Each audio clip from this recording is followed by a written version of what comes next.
बिस्मिल्लाहिर्रहमानिर्रहीम। अस्सलाम वालेकुम। वर्ल्ड उर्दू न्यूज़ के साथ मैं हूं सना हुसैन। खबर शामिल करते हैं पंजाब से। मोहम्मद उस्मान सुलहरी की रिपोर्ट के मुताबिक गवर्नर पंजाब सरदार सलीम हैदर खान से फनलैंड के सफीर हनूर पाती के मुलाकात में पाकिस्तान में फनलैंड के एजाजी कौंसल जनरल दर अहमद भी मौजूद थे। मुलाकात में दोनों ममालिक के दरमियान बाहमी ताउन और भारत के हालिया जारियत पर तबादला ख्याल किया गया। फनलैंड के सफीर ने भारत की जारियत के खिलाफ पाकिस्तान से इज़हार यकजहती किया और मासूम शहरियों की शहादत पर ताज़ियत की। गवर्नर पंजाब सरदार सलीम हैदर खान ने फनलैंड के सफीर का शुक्रिया अदा किया।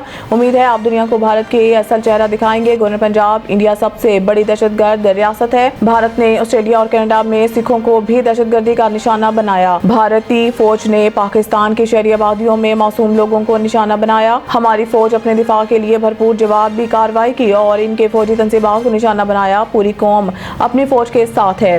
पाकिस्तान अमन चाहता है लेकिन भारत इसको हमारी कमजोरी ना समझे।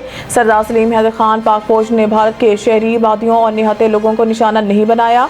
पाकिस्तान के अंदर अफगानिस्तान के बॉर्डर KPK और बिलखसूस बलूचिस्तान में हालात खराब करने में इंडिया मुलव्वस है।